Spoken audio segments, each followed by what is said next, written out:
Hello, my old friend. S'il y a bien une constante entre les deux séries se passant à Westeros, c'est le moment où l'acier valérien brille pour trancher et laisser une mare de sang. Voici l'acier valérien à Westeros, et c'est juste après ça.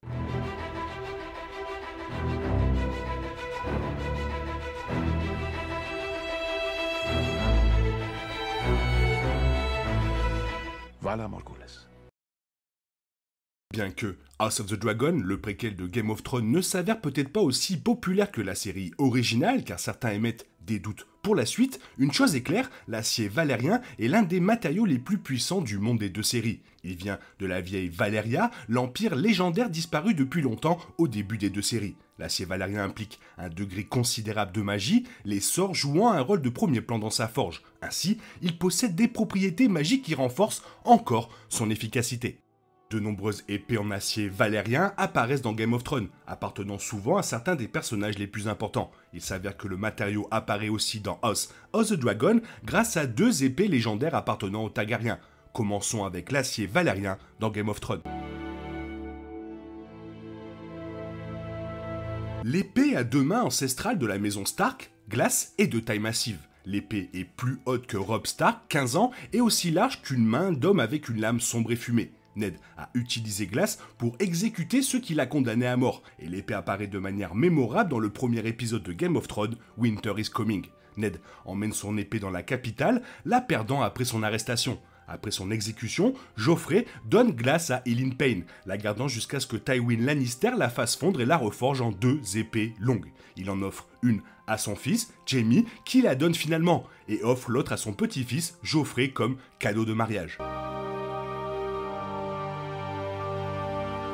Grand-Griffe est l'épée bâtarde ancestrale de la maison Mormont et faisait partie de la maison depuis 500 ans avant les événements de Game of Thrones. Grand-Griffe est longue et fine, avec une tête d'ours en guise de pommeau. Lord Jeor Mormont a donné l'épée à son fils, Jorah, qui l'a laissé derrière lui après avoir déshonoré sa famille en se livrant au commerce des esclaves. Grand-Griffe retourna ensuite chez Jeor, qui la garda à Château-Noir. Jeor donna l'épée à Jon Snow, remplaçant la tête de l'ours par un loup géant. L'ironie d'un bâtard tenant une épée bâtarde n'échappe à aucun des deux hommes.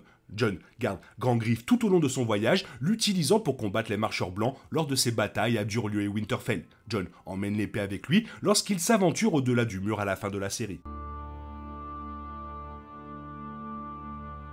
Joffrey était sans doute le pire personnage de Game of Thrones. Cruel et stupide, Joffrey aimait torturer les autres, même s'il était lâche. Bien qu'il n'ait jamais assisté à une bataille, Joffrey a reçu une épée longue en acier valérien de son grand-père, Tywin, comme cadeau de mariage. Cependant, il n'en profite pas car il meurt pendant la fête. Après la mort de Joffrey, Pleurs de veuve est transmis à Tommen dans les livres. Dans la série, Jaime récupère l'épée de Joffrey et la garde. Il l'utilise pour combattre les marcheurs blancs lors de la bataille de Winterfell et l'a avec lui à sa mort. On ne sait pas exactement ce qui est arrivé à l'épée par la suite, mais il est possible, bien que peu probable, que Tyrion l'ait récupérée.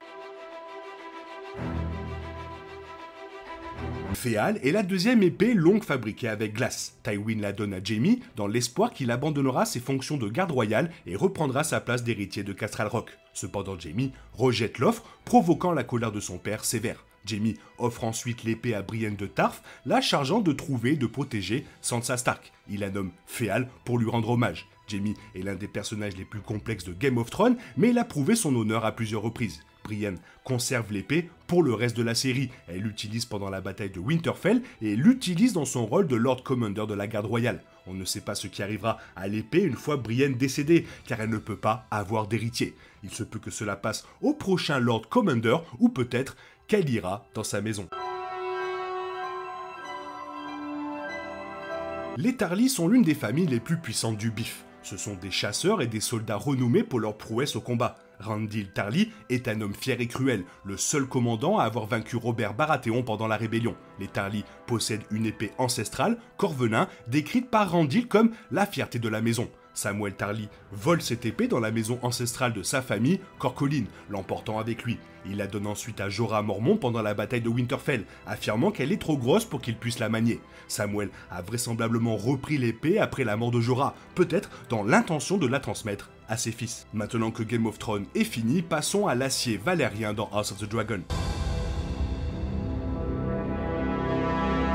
Héros comme méchant, Daemon de la Maison du Dragon est impitoyable, orgueilleux et souvent cruel. Cependant, il se soucie également profondément de ses proches, faisant preuve de dévouement envers ses enfants et sa future épouse, Rhaenyra. Guerrier féroce et respecté, Daemon brandit l'épée longue en acier valérien ancestral des Targaryens, Noirceur. C'était l'un des biens les plus précieux de la maison avant la conquête d'Aegon. Daemon l'a utilisé pendant la danse des dragons, tuant un personnage très important. Noirceur a finalement été transmise à Lord Bryden Rivers, alias Freux Sanglant, qui l'a emporté avec lui au-delà du mur. Dans les livres, la localisation de l'épée est un mystère.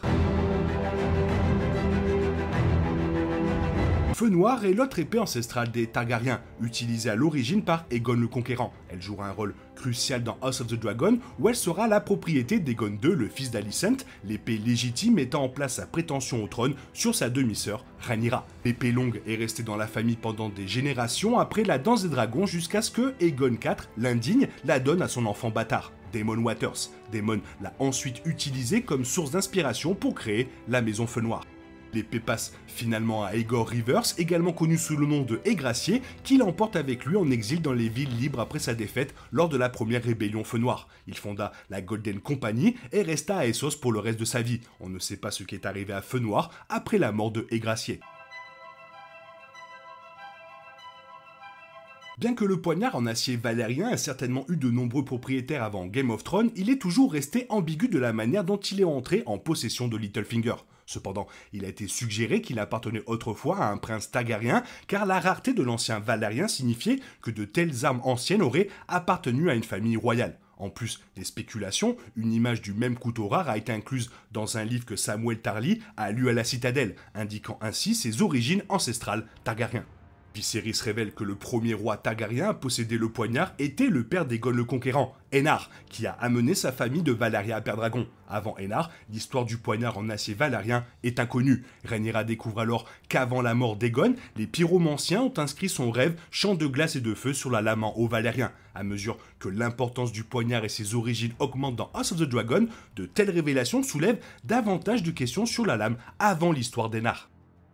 L'important n'est-il pas de savoir bien trancher? Toi, qu'est-ce que tu en penses? Fais-moi part de ton avis dans la zone commentaire, sinon il est temps pour toi de reprendre le cours normal de ta vie. Bien sûr, on se retrouve bientôt pour une nouvelle vidéo. Bisous bisous, bye bye.